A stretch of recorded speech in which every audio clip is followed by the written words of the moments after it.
Welcome to KPL academy. Economic survey volume 2ని ఈ తెలుగులో ఎక్స్ప్లెయిన్ చేయబోతున్నాం. దీనిలో బేసిక్ టర్మ్స్ అన్ని మేము ఫస్ట్ ఒక ఆడియోలో ఎక్స్ప్లెయిన్ చేసి, అంటే ఈ వీడియో క్లాస్లో ఎక్స్ప్లెయిన్ చేసి, తర్వాత చాప్టర్లోకి వెళ్తే మీకు చాలా యూస్ఫుల్ ఉంటుందని ఈ ప్రయత్నం చేస్తున్నాను. ఇట్లా చేయడం వల్ల ఏంటంటే మీకు సబ్జెక్ట్ కూడా ఆటోమేటిక్గా డెవలప్ అయిపోతుంది. ఎకనామిక్ సర్వేతోనే చాలా వర్డ్స్ వస్తాయి. ఎవ్రీ వర్డ్ని మనం చాలా డీటెయిల్డ్గా నేర్చుకోవడం వల్ల చాలా యూజ్ఫుల్గా ఉంటుంది. అంటే మళ్ళీ స్పెషల్గా ఎకనామిక్స్ అనేది చదవాల్సిన అవసరం ఉండదు. ఆల్రెడీ వాల్యూమ్ 1 మేము పీడిఎఫ్ని కేపీఎల్లో టెలిగ్రామ్ ఛానల్లో పెట్టాం, కేపీఎల్ అకాడమీ. ఒకసారి చూస్తే మీకు క్లారిటీ వస్తుంది. అది వాల్యూమ్ 2 అనేది వాల్యూమ్ 1తో పోలిస్తే ఎగ్జామ్ పాయింట్ ఆఫ్ వ్యూలో చాలా ఇంపార్టెంట్. ఫస్ట్ ఈ ఎకనామిక్ సర్వే వాల్యూమ్ 1 చాప్టర్ 1లో వచ్చిన టర్మ్స్లో మెయిన్ ఇన్ఫ్లేషన్ అనేది. ఇన్ఫ్లేషన్ అంటే ఏంటంటే యాక్చువల్గా లాస్ట్ ఇయర్తో కంపేర్ చేస్తే ఈ ఇయర్ రేట్లు ఎంత మేర పెరిగాయి సర్టైన్ ఐటమ్స్. అంటే ఇప్పుడు సపోజ్ మనం ఇన్ఫ్లేషన్ మెజర్ చేయడానికి బాస్కెట్ ఆఫ్ ఐటమ్స్ తీసుకుంటారు. సపోజ్ మనం ఏబిసిడి అనే ఒక 4 ఐటమ్స్ తీసుకున్నామంటే ఆ 4 ఐటమ్స్ లాస్ట్ ఇయర్ అంటే ఒక బేస్ ఇయర్ 2020 అనుకుని దాని 100 రూపీస్ ఉంటే, ఒకవేళ 2021 ఇయర్కి వచ్చేసరికి 110 రూపీస్ అయితే ఇన్ఫ్లేషన్ 10% పెరిగిందని చెప్పొచ్చు. మనం లాస్ట్ ఇయర్తో పోలిస్తే 10% పెరిగింది అని అంటారు. అసలు ఇన్ఫ్లేషన్ పెరగడానికి కారణాలు ఏమై ఉండొచ్చు అని మనం ఎక్స్పెక్ట్ చేస్తే, ఎయిదర్ అంటే ఒక రకంగా చెప్పాలంటే మనీ సర్క్యులేషన్ ఎక్కువైపోయి ప్రొడక్షన్, అంటే ఐటమ్స్ ప్రొడక్షన్ చాలా తగ్గిపోయింది అనుకోండి, ఆటోమేటిక్గా డిమాండ్ పెరిగిపోయి అంటే రేట్లు పెరిగిపోతాయి. ఫర్ ఎగ్జాంపుల్ కరోనా టైంలో మనం తీసుకుంటే ఈ మాస్కులు జనాలు అందరూ ఒకేసారి దాని మీద పడ్డారు. కానీ మాస్కులు రేట్లు అంటే ఆటోమేటిక్గా అప్పుడు అంటే మాస్కులు ఫస్ట్లో ప్రొడక్షన్ చాలా తక్కువ ఉండేది, N95 మాస్కులు ఇలాంటివి. సో ఆటోమేటిక్గా వాటి యొక్క రేట్లు పెరిగాయి. అట్లాగే అంటే ఎగ్జాంపుల్ ఏది తీసుకున్నా సరే, లేకపోతే కాస్ట్ ఆఫ్ ఇన్పుట్స్ పెరుగుతాయి. అంటే ఏదైనా ఐటమ్ తయారు చేయడానికి దాని యొక్క కాస్ట్ ఆఫ్ ఇన్పుట్స్ పెరుగుతాయి. అంటే ఫర్ ఎగ్జాంపుల్ క్రూడ్ ఆయిల్ పెరిగినా, వేజెస్ పెరిగినా ఎగ్జాంపుల్కి ఆటోమేటిక్గా ఐటమ్ కాస్ట్ అనేది పెరిగిపోతుంది. కాబట్టి ఆటోమేటిక్గా ఇన్ఫ్లేషన్ అనేది పెరుగుతుంది. ఈ ఇన్ఫ్లేషన్ని కంట్రోల్ చేయడానికి ఆర్బీఐ మెయిన్ బాధ్యత వహిస్తుంది. ఆర్బీఐ మానిటరీ పాలసీ కమిటీ అని కూడా ఒకటి ఉంటుంది. ఇన్ఫ్లేషన్ బట్టి రెపో రేట్లని డిసైడ్ చేస్తుంది. అది మనం నెక్స్ట్ క్లాస్లో అంటే క్లియర్గా అది వచ్చేటప్పుడు మనం క్లియర్గా చెప్తాం. నెక్స్ట్ వచ్చేసరికి ఇన్ఫ్లేషన్లో 2 టైప్స్, అంటే హెడ్లైన్ ఇన్ఫ్లేషన్, కోర్ ఇన్ఫ్లేషన్ అని. ఈ హెడ్లైన్ ఇన్ఫ్లేషన్ ఏంటంటే ఆల్ ఐటమ్స్ ఉంటాయి. ఈ ఆల్ ఐటమ్స్లో మనకంటే మెయిన్ వాల్టైల్ ఐటమ్స్, అంటే వాటి యొక్క రేట్లు ఆటోమేటిక్ చాలా స్పీడ్గా మారిపోతుంటాయి. ఫర్ ఎగ్జాంపుల్ ఫుడ్ ఐటమ్స్ కానీ, ఎనర్జీ ఐటమ్స్ అంటే ఆయిల్ ఇట్లాంటివి తీసుకుంటారు. వీటిని కలిపి మనం ఇన్ఫ్లేషన్లో వీటిని యాడ్ చేస్తే దాన్ని హెడ్లైన్ ఇన్ఫ్లేషన్ అంటారు. హెడ్లైన్ ఇన్ఫ్లేషన్ నుంచి వీటిని మైనస్ చేస్తే వచ్చేదే కోర్ ఇన్ఫ్లేషన్. అంటే యాక్చువల్గా ఇన్ఫ్లేషన్ ఎట్లా ఉంది అని ఇండికేషన్ చేయడానికి కోర్ ఇన్ఫ్లేషన్ ఎక్కువ మంది చూస్తారు. ఎందుకంటే వీటి యొక్క కంట్రోల్ అనేది చాలా వాటి మీద డిపెండ్ అవుతుంది. కాబట్టి కోర్ ఇన్ఫ్లేషన్ కూడా ఒక అంటే మెయిన్ మెట్రిక్ కింద తీసుకుంటున్నారు. So headline inflation minus food items plus energy items చేస్తే కోర్ ఇన్ఫ్లేషన్ వస్తుంది. నెక్స్ట్ వచ్చేసరికి wholesale price index, consumer price index అని 2 ఉన్నాయి. ఈ కన్జ్యూమర్ ప్రైస్ ఇండెక్స్కి, హోల్సేల్ ప్రైస్ ఇండెక్స్కి తేడాలు ఏంటి అని మనం చూసుకుంటే, హోల్సేల్ ప్రైస్ ఇండెక్స్ అనేది ప్రొడక్షన్ దగ్గర దీన్ని మెజర్ చేస్తారు. అంటే ఒక ఇండస్ట్రీ ఏదైనా ఒక ఐటమ్ ప్రొడ్యూస్ చేసినప్పుడు ఆ ఇండస్ట్రీ లెవెల్లో దీన్ని మెజర్ చేస్తే, అంటే హోల్సేల్గా, దాన్ని హోల్సేల్ ప్రైస్ ఇండెక్స్ కింద తీసుకుంటారు. ఈ హోల్సేల్ ప్రైస్ ఇండెక్స్కి మనం అంటే ట్రాన్స్పోర్టేషన్ కాస్ట్స్, నెక్స్ట్ వచ్చేసరికి మార్కెట్ అంటే రిటైల్ మార్కెట్ ధర కూడా యాడ్ చేసుకుని పోతే ఆటోమేటిక్గా కన్జ్యూమర్ ప్రైస్ వస్తుంది. ఈ కన్జ్యూమర్ ప్రైస్ ఇండెక్స్ కోసం సిపిఐ అని ఉంది. ఈ రెండింటి మధ్య మెయిన్ డిఫరెన్సెస్ ఏంటంటే, హోల్సేల్ ప్రైస్ ఇండెక్స్ తీసుకుంటే మెయిన్ దేనికి వాడతారంటే హోల్సేల్ ప్రైస్ ఇండెక్స్ అది ఓన్లీ మ్యానుఫ్యాక్చరింగ్ సెక్టర్కే ఉంది. అది అంటే సర్వీస్ సెక్టర్కి లేదు. హోల్సేల్ ప్రైస్ ఇండెక్స్ అనేది మ్యానుఫ్యాక్చరింగ్ సెక్టర్కే ఉంది.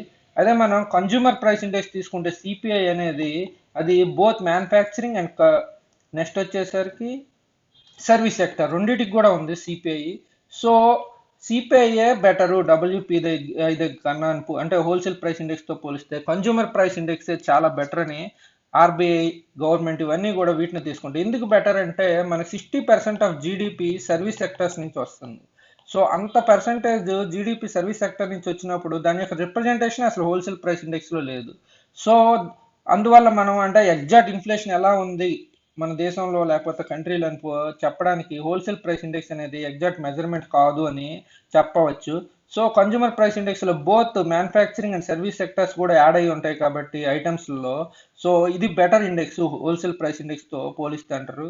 ఇది ఏంటంటే బేస్ ఇయర్ ఎవ్రీ ఇయర్ కూడా చేంజ్ అవుతుంది. అంటే చెప్పే కదా, ఇన్ఫ్లేషన్ ఒక ఇయర్ బేస్ ఇయర్ గా తీసుకొని ఆ ఇయర్ తో పోలిస్తే ఇప్పుడు ఇన్ఫ్లేషన్ ఎలా ఉంది అన్న పోలిస్తారు చెప్తారనేసి. సో ఈ బేస్ ఇయర్ అనేది ఎవ్రీ అంటే కొన్నాళ్ళకి 5-6 ఇయర్స్ కానీ 10 ఇయర్స్ కానీ ఇలా చేంజ్ అవుతుంది. ఇప్పుడు బేస్ ఇయర్ 2011-12 నడుస్తుంది. ఎందుకు చేంజ్ అవుతుంది అంటే బేస్ ఇయర్ అనేది మెయిన్ కొత్త ఐటమ్స్ అనేవి మనకి యాడ్ అవుతూ ఉంటాయి మన కన్జంప్షన్ లో. కొన్ని ఐటమ్స్ అట్లాగే డిలీట్ కూడా అవుతుంటాయి. ఫర్ ఎగ్జాంపుల్ ఒకప్పుడు విసిఆర్ ప్లేయర్స్ సిడీస్ మనం బీభత్సంగా వాడేవాళ్ళం. అప్పట్లో ల్యాప్టాప్లు అంతగా ఉండేవి కాదు, ఓన్లీ కంప్యూటర్సే ఉండేవి. సో అట్లాంటప్పుడు ఏంటంటే అప్పటి కన్జంప్షన్ ఇప్పుడు కూడా మనం క్రైటీరియా తీసుకుని ఈ ఐటమ్స్ని యాడ్ చేయడం అనేది కరెక్ట్ కాదు. సో ఆటోమేటిక్గా బేస్ ఇయర్ చేంజ్ అయ్యేటప్పుడు కొన్ని ఐటమ్స్ డిలీట్ అవుతూ ఉంటాయి, అట్లాగే కొత్త ఐటమ్స్ యాడ్ అవుతుంటాయి. ఫర్ ఎగ్జాంపుల్ ల్యాప్టాప్స్ లాంటిది, ఐప్యాడ్ లాంటివి, ఇట్లాంటి కొత్త ఐటమ్స్ యాడ్ అవుతూ ఉంటాయి. సో అందుకు బేస్ ఇయర్ అనేది చేంజ్ చేస్తూ ఉంటారు ఎవ్రీ 5-6 ఇయర్స్కి ఇట్లా. ఇది ఈ రెండింటి మధ్య అంటే కన్జ్యూమర్ ప్రైస్ ఇండెక్స్ మెయిన్ ఏంటంటే కన్జ్యూమర్ లెవెల్ ఇన్ఫ్లేషన్ మెజర్ చేయడానికి కన్జ్యూమర్ ప్రైస్ ఇండెక్స్ అనేది చాలా గుడ్ ఇండికేటర్గా చెప్పొచ్చు. నెక్స్ట్ వచ్చేసరికి పర్చేజింగ్ మేనేజర్ ఇండెక్స్ అనే ఒక వర్డ్ను కూడా చాలా బాగా వాడాడు ఈ ఎకనామిక్ సర్వే చాప్టర్ 1లో. అసలు ఈ పర్చేజింగ్ మేనేజర్ ఇండెక్స్ అంటే ఏంటి, దీన్ని ఎందుకు వాడతారంటే ఈ పర్చేజింగ్ మేనేజర్ ఇండెక్స్ అనేది good indicator of business activities, అంటే మ్యానుఫ్యాక్చరింగ్ సర్వీస్ సెక్టర్లో యొక్క అంటే ఫ్యూచర్ ఎలా ఉండబోతుంది పిఎంఐ బట్టి మనం చెప్పొచ్చు. ఫ్యూచర్ ఎలా ఈ లాస్ట్ అంటే రాబోయే 3 మంత్స్ లేకపోతే రాబోయే 1 మంత్లో ఎకనామిక్ యాక్టివిటీస్ ఎలా ఉండబోతున్నాయి, కాంట్రాక్షన్ అవుతాయా, ఎక్స్పాన్షన్ అవుతాయా, లేకపోతే న్యూట్రల్ గా ఉంటాయా అనేది చెప్పడానికి వాడుతాడు ఇది. అంటే మనం పేపర్లో చూస్తే PMI is in July to October contraction state అంటాడు. అంటే ఎకనామిక్ యాక్టివిటీస్ అనేవి తగ్గుతున్నాయి, ఆటోమేటిక్గా జీడిపి తగ్గుతుందని. సో అంటే ఇది ఎలా మెజర్ చేస్తారంటే ఈ ఫ్యూచర్ కోసం అనేది అంటే 5 టైప్స్ ఆఫ్ సర్వేస్ చేస్తారు. అంటే డెలివర్స్ ఎన్ని ఉన్నాయి, రాబోయే మంత్లో ఆర్డర్స్ ఎన్ని ఉన్నాయి, ఇన్వెంటరీ లెవెల్స్ ఎలా ఉంది, ప్రొడక్షన్ ఎలా ఉంది, ఎంప్లాయ్మెంట్ ఎలా ఉంది, ఇలా ఒక 5 క్రైటీరియాస్ తీసుకొని వీటి మీద క్వశ్చన్స్ ఇస్తూ ఉంటారు. అంటే ఇండస్ట్రీలో వేరియస్ సెక్టార్స్కి మేనేజర్స్కి మీకు ఎన్ని డెలివర్స్ వస్తున్నాయి, మీకు ఎన్ని ఆర్డర్స్ వస్తున్నాయి రాబోయే. దీంతో టోటల్ వాల్యూని 100కి అంటే ఈ ఐటమ్స్ అన్నిటిని క్యాల్కులేట్ చేసి ఈచ్ వెయిటేజ్ ఇచ్చి దాని యొక్క వాల్యూ ఎంత ఉంది అంటే ఎగ్జాక్ట్ గా అంటే 50 ఉంటే న్యూట్రల్, అంటే కంపేర్ లాస్ట్ మంత్ తో కానీ లాస్ట్ క్వార్టర్ తో కానీ పోలిస్తే సేమ్ ఉంది, ఎకనామిక్ కాంట్రాక్షన్ లేదు, ఎక్స్పాన్షన్ లేదని చెప్తారు. ఒకవేళ 50 అనే నెంబర్ వస్తే ఒక నెంబర్ కింద సెట్ చేస్తారు సర్వే టోటల్ ని. అట్లా కాకుండా గ్రేటర్ దాన్ 50 వస్తే ఎకనామిక్ యాక్టివిటీ బాగా పెరుగుతున్నట్టు, లెస్ దాన్ 50 వస్తే ఎకనామిక్ యాక్టివిటీ కాంట్రాక్షన్ అవుతున్నట్టు, ఆటోమేటిక్ జీడిపి కూడా తగ్గుతుందని చెప్పొచ్చు. మనం ఈ పిఎంఐ అనేది కూడా గుడ్ ఇండికేటర్ గా చెప్పొచ్చు. దీన్ని బట్టి అంటే ఇన్వెస్ట్మెంట్లు చేయాలా లేదా అని ఇన్వెస్టర్స్ కూడా ఈ పిఎంఐని ఒక గుడ్ ఇండికేటర్ గా తీసుకుని దీని మెజర్మెంట్ బట్టి కూడా వీళ్ళు ఇన్వెస్ట్మెంట్ చేయాలా లేదని ఆలోచిస్తూ ఉంటారు. నెక్స్ట్ వచ్చేసరికి IIP index of industrial production అనేది ఇదేంటంటే ఈ ట్రాక్స్ మ్యానుఫ్యాక్చరింగ్ యాక్టివిటీ. మన దేశంలో మ్యానుఫ్యాక్చరింగ్ యాక్టివిటీస్ ని ఈ ఇండెక్స్ ద్వారా చెప్పొచ్చు. అంటే ఎట్లా ఉన్నాయి అనేది, అంటే స్పీడ్ అవుతుందా, అంటే గ్రోత్ రేట్ పెరుగుతుందా లేదా తగ్గుతుందా అనేది ఈ ఐఐపి ద్వారా చెప్పొచ్చు. ఈ ప్రొడక్షన్ ఎలా ఉంది అనేది. సో ఐఐపిలో మెయిన్ ఏంటంటే కోర్ ఇండస్ట్రీస్ అని ఉంటాయి. 40% ఈ కోర్ ఇండస్ట్రీస్. ఆల్రెడీ దీని మీద చాలా బిట్లు ఏపీఎస్సిలో యూపీఎస్సిలో కూడా అడిగాడు.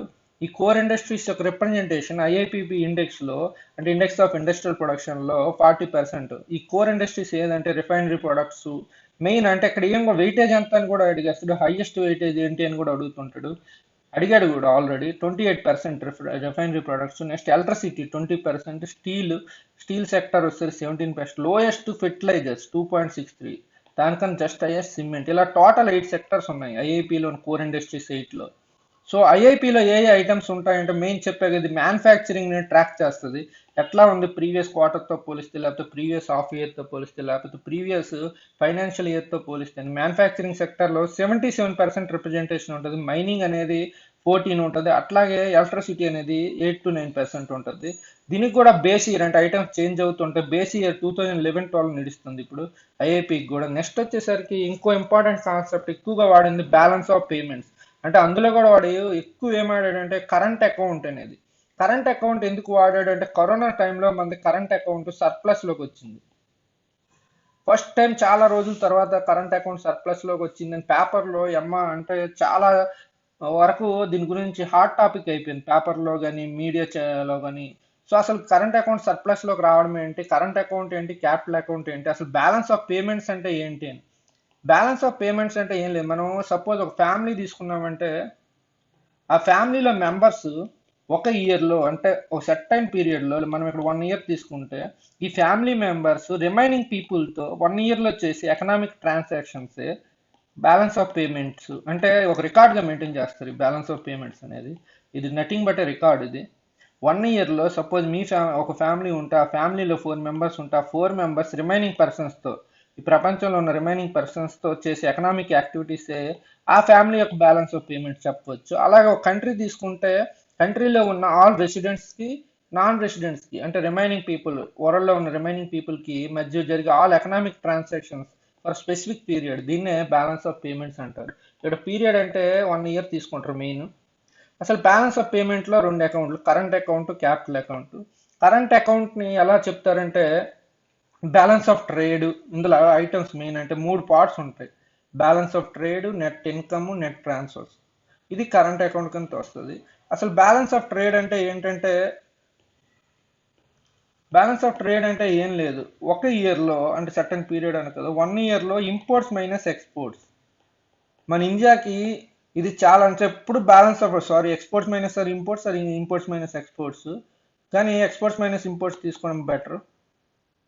మన ఇండియా బ్యాలెన్స్ ఆఫ్ ట్రేడ్ ఎప్పుడు నెగిటివ్లోనే ఉంటుంది. అంటే మెయిన్ డ్రాబ్యాక్ ఇక్కడే, మన ఎక్స్పోర్ట్స్ కన్నా ఇంపోర్ట్స్ చాలా ఎక్కువ. అసలు ఇంపోర్ట్స్ ఏమేమి ఉంటాయి అనుకుంటే మెయిన్ వచ్చేసరికి ఆయిల్ ప్రొడక్ట్స్, అదే ఆయిల్, నెక్స్ట్ వచ్చేసరికి గోల్డ్, ఎలక్ట్రిసిటీ అంటే ఎలక్ట్రికల్ కాంపోనెంట్స్. ఈ 3 మెయిన్ ఐటమ్స్. దీనివల్ల మన బ్యాలెన్స్ ఆఫ్ ట్రేడ్ అనేది ఎప్పుడు నెగిటివ్లోనే ఉంటుంది. కానీ కరోనా టైంలో ఏమైందంటే అది క్లాస్లో కూడా అంటే మనం ఎకనామిక్ సర్వే ఎక్స్ప్లెయిన్ చేసేటప్పుడు కూడా చెప్పొచ్చు, ఈ ఎక్స్పోర్ట్స్ అనేవి అంతగా తగ్గలేదు కానీ ఇంపోర్ట్స్ బాగా తగ్గిపోయాయి. అంటే మెయిన్ ఆయిల్ అనేది తగ్గిపోయింది, ఆయిల్ ఇంపోర్ట్ చేసుకునేది. సో ఆటోమేటిక్గా బ్యాలెన్స్ ఆఫ్ ట్రేడ్ సర్ప్లస్లోకి వచ్చింది. నెక్స్ట్ వచ్చి బ్యాలెన్స్ ఆఫ్ ట్రేడే కాకుండా నెట్ ఇన్కమ్, నెట్ ట్రాన్స్ఫర్స్ కూడా ఉంటాయి. నెట్ ఇన్కమ్ అంటే మన దేశం వేరే దేశాలకి ఇచ్చే అప్పుల మీద వచ్చే వడ్డీలు, లేకపోతే డివిడెండ్స్, ఎక్కడైనా పెట్టుబడులు పెడితే వాటి మీద వచ్చే డివిడెండ్స్, ఇవి నెట్ ఇన్కమ్ గా చెప్పొచ్చు. అట్లాగే నెట్ ట్రాన్స్ఫర్స్ అంటే రెమిటెన్స్, మన దేశానికి వచ్చే రెమిటెన్స్ అంటే మన వాళ్ళు చాలా మంది ఫారెన్ లో పనిచేస్తున్నారు కదా, అలాగే డొనేషన్స్, ఇవన్నీ నెట్ ట్రాన్స్ఫర్ అని చెప్పొచ్చు. అంటే బ్యాలెన్స్ ఆఫ్ పేమెంట్స్ లో ఉన్న కరెంట్ అకౌంట్ లో మెయిన్ ఐటమ్ అంటే గుర్తుపెట్టుకోవాలి చాలా important, balance of trade. Balance of trade అంటే both manufacture plus service sector, రెండు కూడా. అంటే గూడ్స్ ప్లస్ సర్వీస్ సెక్టర్లో జరిగే టోటల్ ట్రేడ్ని 1 ఇయర్లో ఇది బ్యాలెన్స్ ఆఫ్ ట్రేడ్ కింద చెప్పుకోవచ్చు. Next net income, net transfers, ఈ 3 ఉంటాయి బ్యాలెన్స్ ఆఫ్ కరెంట్ అకౌంట్లో. అలాగే క్యాపిటల్ అకౌంట్కి వచ్చేసరికి ఇన్వెస్ట్మెంట్, లోన్స్, బ్యాంకింగ్ ఉంటాయి. ఇన్వెస్ట్మెంట్ అంటే ఎఫ్డిఐలు, ఎఫ్పిఐలు, మన దేశానికి ఫారెన్ నుంచి వచ్చే ఎఫ్డిఐలు, ఎఫ్పిఐలు. అలాగే లోన్స్ అంటే ఫారెన్ నుంచి తీసుకునే లోన్స్, ఎక్స్టర్నల్ కమర్షియల్ బారోయింగ్స్. అలాగే బ్యాంకింగ్, ఈ 3 ఉంటాయి క్యాపిటల్ అకౌంట్లో. అయితే మన దేశానికి వచ్చేసరికి స్పెషల్గా ఎప్పుడు కరెంట్ అకౌంట్ నెగిటివ్ డెఫిసిటే ఉంటుంది. అదే క్యాపిటల్ అకౌంట్ డెఫిసిట్ అంటే కరెంట్ అకౌంట్ నెగిటివ్లోనే ఉంటుంది. క్యాపిటల్ అకౌంట్ తీసుకుంటే సర్ప్లస్లో ఉంటుంది ఇప్పుడు కూడా. సో ఈ రెండు అంటే టోటల్ జీరో ఇలా అవుతుంది. క్యాపిటల్ అకౌంట్లో అంటే ఎఫ్డిఐలు, ఎఫ్పిఐలు చాలా వరకు మన దేశానికి వస్తాయి కానీ మన దేశం నుంచి బయటికి వెళ్ళన్నట్టు మనం ఇండికేషన్ ఒక రకంగా. సో లోన్స్ కూడా తీసుకుంటాం, కానీ కరెంట్ అకౌంట్ అనేది సర్ప్లస్ అయిన దేశాలకే చాలా అంటే అవి గుడ్ ఎకనామీ కంట్రీస్గా చెప్పొచ్చు. మనం ఆ విధంగా అవడానికి ట్రై చేయాలంటే మన ఇంపోర్ట్స్ని తగ్గించి ఎక్స్పోర్ట్స్ని పెంచినప్పుడే మనకి యూస్ఫుల్ అవుతుంది. దానికోసం గవర్నమెంట్ కూడా చాలా పథకాలు తెస్తూనే ఉంది. అంటే స్వదేశీ తయారీ అనే మెయిన్ కాన్సెప్ట్ బేస్ మీద దీనికోసం బ్యాలెన్స్ ఆఫ్ ట్రేడ్ని పాజిటివ్ చేయడం, సర్ప్లస్ చేయడం కోసమేనే. అంటే ఇప్పుడు ఈ ఇన్వెస్ట్మెంట్ని మనం ఇప్పుడు ఎఫ్పిఐలు, ఎఫ్డిఐలు అదే next topic, FDI versus FPI. అంటే ఎఫ్డిఐ అంటే ఏంటి, ఎఫ్పిఐ అంటే ఏంటంటే రెండు కూడా ఫారెన్ నుంచి వచ్చి ఇన్వెస్ట్మెంట్స్. కాకపోతే ఎఫ్డిఐలు ఏంటంటే మనీతో పాటు టెక్నాలజీని కూడా మన దేశానికి తీసుకొస్తాయి. అంటే ఇవి మన దేశంలో కంపెనీలని ఇక్కడ అంటే కంపెనీలు ఇక్కడ స్థాపిస్తాయి, లేకపోతే వాటి యొక్క మెయిన్ బ్రాంచ్కి సబ్స్టిట్యూట్ బ్రాంచెస్ ఉంటాయి ఇక్కడ. సపోజ్ వాల్మార్ట్ తీసుకున్నాం అనుకోండి, లేకపోతే గూగుల్ తీసుకున్నా, ఇవి ఇక్కడ ఎక్స్ట్రా బ్రాంచెస్ పెడతాయి, ఎక్స్ట్రా బ్రాంచెస్, సబ్సిడరీ బ్రాంచెస్. అదే ఎఫ్పిఐలు తీసుకుంటే ఏంటంటే జస్ట్ స్టాక్ మార్కెట్లో ఇన్వెస్ట్మెంట్ పెడతారు కానీ వీళ్ళు కంపెనీలు ఇక్కడ స్థాపించడం కానీ టెక్నాలజీలు తేవడం కానీ ఇటువంటివి ఏమీ చేయరు. అదే ఎఫ్డిఐలు తీసుకుంటే మనకి ఏంటంటే వాళ్ళు ఇక్కడ వాటి యొక్క బ్రాంచెస్ని ఇక్కడ స్థాపిస్తారు, మెయిన్ బ్రాంచ్, లేకపోతే కొత్త ఇక్కడే సంస్థను స్థాపించడం ఇట్లాంటివన్నీ చేస్తారు. వీళ్ళు ఏంటంటే ఎఫ్పిఎల్ అసలు ఎందుకు అంటే వీళ్ళు ఏంటంటే ఎక్కడ హై గ్రోత్ రేట్ ఉంటే అక్కడికి వీళ్ళు వెళ్ళిపోతుంటారు. ఇప్పుడు ఇండియాలో గ్రోత్ రేట్ ఎక్కువ ఉంది, వాళ్ళు పెట్టే పెట్టుబడి మీద వస్తుంది అంటే ఇక్కడ తీసుకొచ్చి స్టాక్ మార్కెట్లో పెడతారు. అదే అమెరికాలో మళ్ళా ఎకనామిక్ యాక్టివిటీస్ బాగా జరుగుతున్నాయి అంటే అక్కడికి వెళ్ళిపోతారు. అంటే ఇది హాట్ మనీకి అని చెప్తారు ఎఫ్పిఐని. అదే ఎఫ్డిఐ అంటే ఒకసారి వచ్చారంటే వీరు వెళ్ళలేరు. కాకపోతే వీళ్ళకి ఏంటంటే వీళ్ళు ఇక్కడ మేనేజింగ్ అథారిటీ ఉంటుంది ఇక్కడ ఉన్న ఇండస్ట్రీస్ మీద. ఎఫ్డిఐల ద్వారా వచ్చిన ఇన్వెస్ట్మెంట్లో వాళ్ళంటే మీ ఇండస్ట్రీల్లో అంటే వాళ్ళు పెట్టే ఇండస్ట్రీలకి మేనేజింగ్ అంతా వాళ్ళే చేస్తారు కాబట్టి వాళ్ళకి ఫుల్ పవర్స్ ఉంటాయి. అదే ఎఫ్పిఐలకి ఏంటంటే ఇన్వెస్ట్మెంట్ చేస్తారు కానీ వాళ్ళకి ఇండస్ట్రీ మీద ఎటువంటి హక్కులు కూడా ఉండవు. వాళ్ళు అందులో పార్టిసిపేషన్ కూడా చేయరు. వాళ్ళ మెయిన్ ఎయిమ్ ఏంటంటే అంటే లాభార్జనే వాళ్ళ యొక్క మెయిన్ గేమ్, హయ్యర్ ప్రాఫిట్ సంపాదించడమే. నెక్స్ట్ వచ్చేసరికి ఇది చాలా ఇంపార్టెంట్ కాన్సెప్ట్, ఇది long term repo operations. Next targeted long term repo operations అంటే అసలు ఏంటిది లాంగ్ టర్మ్ రెపో ఆపరేషన్స్? మామూలుగా ఇప్పుడు కరోనా టైంలో ఏంటంటే మనకి లిక్విడిటీ అనేది ఆటోమేటిక్గా లిక్విడిటీ చాలా తగ్గిపోయింది ఎన్పిఎల్ ఎఫెక్ట్ వల్ల. బ్యాంక్స్ దగ్గర మనీ అనేది చాలా తక్కువ అయిపోయింది. సో ఈ లిక్విడిటీని పెంచి డిమాండ్ పెంచడానికి ఏం చేస్తుందంటే ఆర్బీఐ ఏం చేసిందంటే ఈ లాంగ్ టర్మ్ రిపో ఆపరేషన్స్ అని అంటే మానిటరీ మెజర్మెంట్స్ చేపట్టింది ఆర్బీఐ. ఈ లాంగ్ టర్మ్ రిపో ఆపరేషన్స్ ఏంటంటే బ్యాంక్స్కి లోన్స్ ఇస్తుంది, ఇది రిపో రేట్తోనే ఇస్తుంది. మామూలు లాంగ్ టర్మ్కి ఇచ్చేటప్పుడు ఏంటంటే రెపో రేట్ కన్నా ఎక్కువ ఇంట్రెస్ట్, అంటే బ్యాంక్ రేట్తో ఇంతకుముందు ఇచ్చేవాళ్ళు అప్పులు, సో బ్యాంక్స్ అంత తీసుకోవడానికి ఇంట్రెస్ట్ చూపే కాదు. ఇప్పుడు ఏంటంటే రెపో రేట్తో లాంగ్ టర్మ్లో అంటే 1 to 3 years వరకు వీళ్ళు బ్యాంక్ రేట్కి కాకుండా రెపో రేట్కి అప్పులు ఇస్తారు ఆర్బీఐ అనేది బ్యాంకులకి. సో ఆటోమేటిక్గా బ్యాంకులు ఇట్లా వచ్చేటప్పుడు అంటే ఇంట్రెస్ట్ తగ్గుతుంది కాబట్టి ఎక్కువ అప్పులు తీసుకుని లిక్విడిటీ అంటే మనీ సర్క్యులేషన్ అనేది మార్కెట్లో చాలా ఎక్కువ అవడానికి ఛాన్సెస్ ఉంటాయి. బ్యాంక్స్ ఆటోమేటిక్గా ఇన్వెస్టర్స్కి అప్పులు ఇవ్వడానికి లేకపోతే లోన్స్ ఇవ్వడానికి ఇంట్రెస్ట్ చూపెడతాయి. సో ఇది అంటే ఆర్బీఐ ఈ కరోనా టైంలో డిమాండ్ పెంచడానికి, కన్జంప్షన్ పెంచడానికి, అంటే ఇన్వెస్ట్మెంట్లు పెంచడానికి వీటి కోసం ఈ లాంగ్ టర్మ్ రెపో ఆపరేషన్ అనే ఒక మానిటరీ మెజర్మెంట్ తీసుకొచ్చింది. ఇది మెయిన్ ఏంటంటే రెపో రేట్తోనే మనకి లాంగ్ టర్మ్లో లోన్స్ ఇప్పిస్తుంది, అంటే బ్యాంక్స్కి ఆర్బీఐ ఇస్తుంది. సో ఆటోమేటిక్గా లిక్విడిటీ అనేది బ్యాంకులు ఆటోమేటిక్గా ఇన్వెస్టర్స్కి ఇస్తాయి కాబట్టి లిక్విడిటీ అనేది పెరగడానికి బాగా యూజ్ ఉంటుంది. అలాగే targeted long term repo operations అంటే వీళ్ళు ఇచ్చే అప్పులు వాళ్ళు చెప్పిన సెక్టర్లోనే పెట్టాలి బ్యాంక్స్.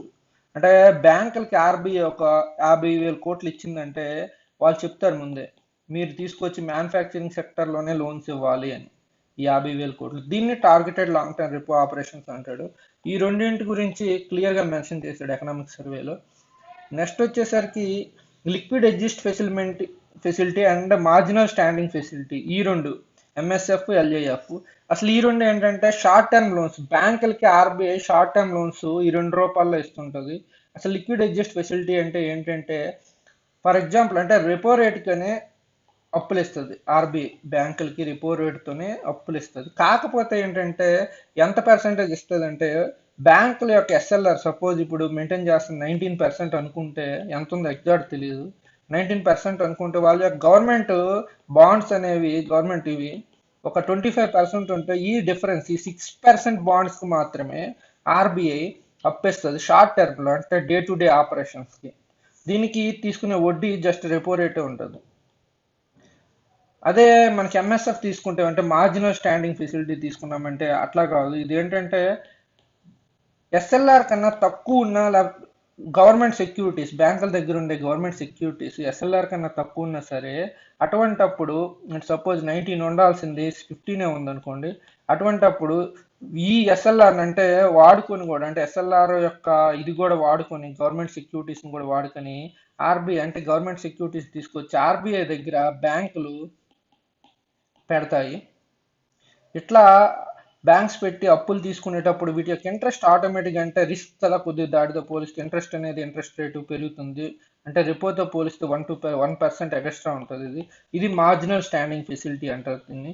నెక్స్ట్ వచ్చేసరికి మనకి ఇంకా డిమాండ్ తగ్గిపోద్ది.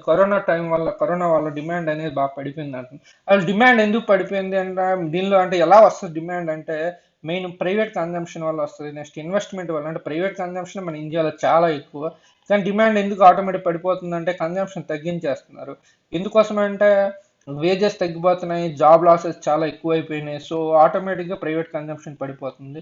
అలాగే ఇన్వెస్ట్మెంట్ తీసుకున్నా అంతే. ఇన్వెస్ట్మెంట్ అంటే పెడదామంటే కరోనా ఫ్యూచర్ ఏముంది, వ్యాక్సిన్లు వస్తాయా రాదా, వీటి వల్ల ఏమైందంటే ఇన్వెస్ట్మెంట్ అనేది ఆటోమేటిక్ పెట్టడానికి ఇన్వెస్టర్స్ భయపడ్డారు.